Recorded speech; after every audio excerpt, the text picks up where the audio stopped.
Você com certeza já ouviu falar do calvinismo. O que é isso? É a religião dos calvos, para de ser ridículo. Ó, fica comigo até o final desse vídeo que eu vou te explicar tudo sobre o calvinismo. Mas antes de ser errado, né? Produção, roda a vinheta, produção.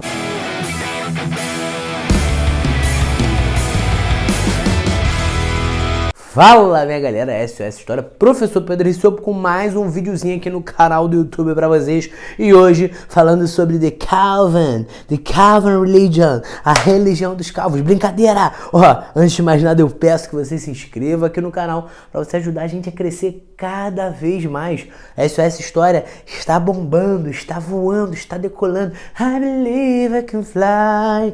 Moleque. I believe I can... Ó, e se inscreve no canal, ativa o sininho pra você receber os vídeos novos quando eles entrarem pra você. Vai fazer plim plim, vai aparecer pra você aí onde você estiver. Se tiver eu vou estar no Alasca. Vai aparecer pra você no Alasca. Curte esse vídeo também porque não vai te custar nada, é totalmente gratuito. Antes de mais nada, se você quiser tirar print desse quadro aqui que eu montei pra você, special, eu tô falando inglês, você tá percebendo que hoje a aula vai ter umas coisinhas de inglês. Até as aulinhas de inglês hoje. Hoje vai ter umas aulinhas de inglês. Mas antes, ó, solta o pagodão.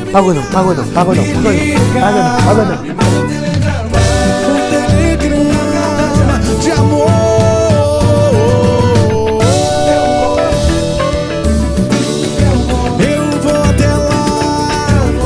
Eu vou até lá, me liga. Galera, falando sobre o calvinismo, não é religião dos calvos, para de bobeira, nada de religião dos calvos, mas é uma das correntes criadas ali na Reforma Protestante. Nós podemos dizer que o João Calvino, né, francês, nascido na França, graças a Deus, viveu ali de 1509 a 1564, ele foi uma espécie de sucessor do Lutero, ele deu continuidade ao que foi iniciado pelo Lutero na Reforma Protestante. Só que, no caso do calvinismo, a gente vai ter uma expansão ainda maior do calvinismo com relação ao luteranismo. O calvinismo ele vai se expandir mais, ele vai alcançar outros países da Europa, ele não vai ficar restrito a uma região mais específica. Por exemplo, ele vai alcançar a Escócia, né? Ele vai alcançar a própria Inglaterra, a própria França, com os calvinistas da França que são chamados de huguenotes. Então, basicamente, o João Calvino, que era inicialmente católico, passou a ter contato com as ideias protestantes e passou a desenvolver, a partir desse contato, e se converteu ao protestantismo, passou a desenvolver suas ideias. Só que apesar dele ser francês, ele não desenvolve o calvinismo na França. Ele vai para a Suíça. A Suíça era um lugar de liberdade religiosa e tudo mais. Era quase que um refúgio ali para os conflitos religiosos que rolavam na Europa. E por conta disso ele vai para a Suíça. Ele vai dar, inclusive ali, ele vai dar continuidade aos feitos de Zwinglio na Suíça, né, que estava ali bem ativo na Suíça com relação ao protestantismo. E ele vai atuar muito forte na região de Genebra. Inclusive ele vai ser governador de Genebra. Inclusive em Genebra, pelo fato dele ser governador, ele tem até um governo bem autoritário, mas isso é outra coisa. Aqui não é o objetivo falar sobre o governo dele, sobre as questões políticas, mas ele vai ter um governo bem autoritário, muito baseado no que ele acreditava como fé, no que ele acreditava como conceito de salvação, enfim. O Calvino, diferente do Lutero, apesar de, né, ser oriundo ali de uma mesma raiz de contestação à Igreja Católica, ele possui algumas ideias diferentes. Então, por exemplo, ele vai defender a ideia de predestinação absoluta. O Calvino em si, ele nem é um dos maiores defensores desse termo predestinação. Esse termo é até cunhado um pouco depois do Calvino, mas acaba sendo muito atribuído ao Calvino pelas coisas que ele defendia. Então, o que seria uma predestinação absoluta? Segundo Calvino, quando você nascia, você já era predestinado, você já tinha um destino pré-determinado a ser salvo ou não. Você já era escolhido por Deus, eleito por Deus ali como uma pessoa salva ou não salva, beleza? E somente alguns, como eu botei aqui, estariam destinados à salvação eterna. Não é qualquer um, e aí se você perceber o conceito, por exemplo, de luteranismo é um pouco diferente, porque o luteranismo ele acredita muito numa salvação pela fé. Você precisa crer, você precisa ter fé para ser salvo. O calvinismo não, você pode ter a fé que você quiser. Se você não foi eleito, se você não foi escolhido por Deus, você não é salvo. A salvação na concepção de Calvino, ela não é pela fé, mas ela é sim pela graça. A graça é o favor imerecido de Deus. É algo que você não merecia e que mesmo assim Deus te entregou. Beleza? E nós já vamos aprofundar um pouco mais nesse tema. Beleza, professor, mas como é que a pessoa pode distinguir se ela era salva ou se ela era não salva? Não tem como você distinguir, mas de acordo com Calvino, existem alguns sinais que podem apontar o seu caminho para a salvação. Não tem nada que vai definir, isso aqui vai cravar que tu é salvo. Não, isso aqui não tem nada que vai definir mesmo, vai bater o martelo de salvação. Não, isso não existe. Mas existem algumas coisas que podem ali pré-definir que você está se encaminhando em direção à salvação. O que seria isso, basicamente? Seria alguns sinais da graça divina. Por exemplo, as pessoas que vivem se embebedando, as pessoas que vivem uma vida de farra, as pessoas que não vão, segundo Calvino, aos cultos domingo, que não cuidam das suas famílias e tudo mais, essas pessoas provavelmente não são eleitas, não são salvas por Deus. Mas uma pessoa que vive uma vida plena, uma vida em ordem, organizada, uma vida que a pessoa trabalha de maneira ativa, de maneira diligente, beleza? Tranquilo? A pessoa vai trabalhar ali com vontade, de maneira cada vez mais ativa, cada vez mais forte. Uma pessoa que vive em sobriedade, que não fica se embebedando, que não perde o controle do seu corpo, que está sempre sob o controle do seu corpo e da sua consciência. Uma pessoa que vive em ordem, uma pessoa que vive em parcimônia. Pessoa, o que é parcimônia? Parcimônia ali é aquele controle dos lucros, né? Controle, dos gastos, né? Aquela pessoa que não fica gastando muito, que se controla. Essa pessoa ela pode ter um sinal, uma marca da salvação em sua vida. Veja bem, não é vou trabalhar para ser salvo, é sou salvo e por isso eu trabalho. Não é trabalho, por isso sou salvo. É sou salvo, por isso eu trabalho. O trabalho é uma consequência da sua salvação. Não adianta você colocar na cabeça, segundo Calvino, de que você vai trabalhar e isso vai te levar à salvação. Não é nada que você faça que possa te levar, te encaminhar à salvação. Nada. Nada. Deus te escolhe quando você nasce. E o que vai aflorando ao longo da tua vida é o que vai evidenciar se você é salvo ou se você é não salvo. É por isso que o calvinismo ele tem uma forte aproximação com quem? Com eles mesmos, a burguesia. Por que com a burguesia? Porque a burguesia, a gente estava tomando porrada direto da Igreja Católica. O clero estava batendo direto na burguesia, dizendo que a burguesia não podia acumular lucro, dizendo que a burguesia precisava vender as coisas a preço justo, dizendo que a burguesia não poderia cometer o ato de usura. Ou seja, enquanto o clero, a Igreja Católica está batendo na burguesia, tem um outro lado que está falando assim, não, o que vocês fazem pode ser sim, trabalhar dessa forma bem ativa, né? Ser organizado, lucrar pode ser sim um sinal de salvação. Ou seja, perceba que a burguesia por muito tempo ela não se enquadra, ela não se encontra, ela se vê ali fora da estrutura religiosa vigente na Europa. E aí de repente, lá no século XVI, surge um cara que vai falar o seguinte, olha, o que estão falando para vocês há séculos que não era legal, talvez essa galera não esteja tão certa do que está falando, não. Talvez o que essa galera está falando para vocês e batendo em cima de vocês, falando que pô, vocês estão cometendo pecados de trabalhar da forma como vocês trabalham, isso pode ser sim um sinal de salvação. Ou seja, a burguesia olha para o Calvino e fala assim, caramba, o que estão falando há gerações pra gente que era pecado, tem um cara que agora conta uma outra história a partir de uma outra perspectiva, falando que o que a gente pode estar fazendo é um sinal de que nós estamos sendo e nos encaminhando para a salvação.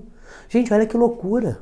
Olha que loucura. Então, o Calvino ele vai agregar muito na burguesia, a burguesia vai aderir muito às ideias do Calvino e vai, consequentemente, espalhar o calvinismo. Porque a burguesia faz comércio, os comerciantes se espalham e, através do comércio, o calvinismo vai se espalhando para várias regiões da Europa. Por quê? Porque não condenava-se o lucro.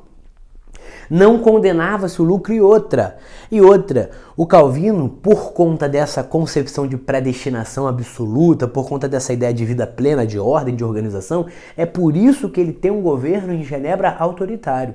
É porque ele acredita que uma sociedade ali que esteja vivendo de maneira ordenada, ela pode encaminhar ali, mostrar os sinais de salvação das pessoas. Beleza? E o calvinismo ele é baseado em alguns princípios que a gente vai resumir nas bases do calvinismo, que é resumida em tulip. Tulip são as bases do calvinismo. Tulip, né? Tulip é o tulip, são as bases do calvinismo. Olha aqui, ó. Total depravity. Depravação total. Beleza, o que é a depravação total? O que é você ser depravado totalmente? Não, depravado, tu é todo depravado, hein? Não é isso não, gente. Para o Calvino, quando Jesus... quando Jesus... Olha, eu cometendo heresia, gente, perdão, pai. Quando Adão, ele peca ali no Jardim do Éden, isso vai acarretar num pecado de origem para as pessoas. As pessoas já nascem completamente depravadas, totalmente depravadas. O ser humano já nasce corrompido pelo pecado. Então, para o Calvino, o homem ele é totalmente depravado porque já é essência humana nascer de forma pecaminosa. Né? O ser humano já é pecador na sua origem. Ele já nasce dessa forma. Agora, unconditional election, eleição incondicional. Olha só, eleição incondicional quer dizer o quê? É que Deus elege alguns. E quando Deus elege alguns, não há condições que determinem a eleição de Deus para alguns. É uma eleição incondicional feita por Deus. Não há nada que condicione a sua eleição. É algo incondicional, não há condições que te levem a ser eleito. Beleza? Uma outra coisa, limited atonement. Moleque, eu tô rabiscando no inglês hoje, hein? Atonement, que é o quê? Expiação limitada. O que é o conceito de expiação limitada? Para o Calvino, a expiação limitada é o seguinte, o sacrifício de Jesus na cruz, a expiação de Jesus ali na cruz, ela não era, né, ilimitada, ela é limitada. Jesus, ele se sacrificou por alguns. Beleza? Olha só, Jesus, ele morreu na cruz para os eleitos. Não é para todos, mas sim para os que foram escolhidos por Deus. Beleza? Olha só isso. Então, o sacrifício de Jesus, ele é uma expiação limitada para alguns que são escolhidos por Deus.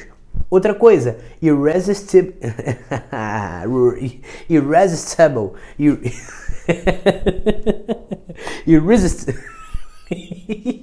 Gente, irresistible. Graça irresistível. Irresistible grace. Não saiu, gente. Graça irresistível. Quando você é eleito por Deus, quando você é escolhido por Deus, a graça de Deus, eu tô indo até agora nisso, gente, meu Deus. A graça de Deus, ela é irresistível. O favor imerecido de Deus, não tem como você resistir. Ai, não quero. Não quero Jesus, não quero Deus, não quero, não quero, não tem essa opção. É irresistível. O favor imerecido, a escolha de Deus não tem como você resistir.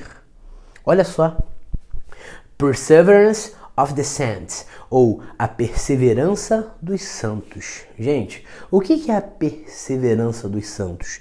Os santos, os escolhidos por Deus, as pessoas que são eleitas ali de maneira incondicional, elas perseveram. Não tem como aquela pessoa assim, ai, mas desviei aqui no caminho. Não. Quem é escolhido é escolhido. Tá me entendendo? Quem é escolhido não tem como sair ali do caminho. Quem é escolhido persevera até o fim. Olha só, quem é escolhido vai se manter firme na sua trajetória até o final. Essas são as bases do calvinismo. Isso é muito importante que você anote, que você vai copiando tudo que eu falei aqui do lado, né? Provavelmente eu sei que você está copiando. E ó, gente, além disso, o calvinismo, como é parte do protestantismo, eles não aceitam o culto aos santos. Eles aceitam o batismo, beleza? Mas não aceitam o culto aos santos, por exemplo, que era uma prática muito comum Na Igreja Católica, na verdade, ainda é, mas naquele momento também era uma prática que o protestantismo vai contestar. E essas são as ideias principais ali, oriundas de João Calvino. Beleza, minha galera? Espero que você tenha gostado desse vídeo. Já deixa seu like aqui, ó. Já deixa seu like. Curte esse vídeo também, deixa seu like e curte esse vídeo, né, gente? O que tá acontecendo comigo hoje, gente? Se inscreve no canal para você explodir cada vez mais esse canal junto com a gente. Ativa o sininho para você receber os vídeos novos, beleza? Tamo junto, rumo à sua aprovação. Espero que esse vídeo tenha te ajudado. E ó, vamos para cima com um pagodão. Solta a produção, solta a produção, solta a produção. Me liga, me liga. Me manda um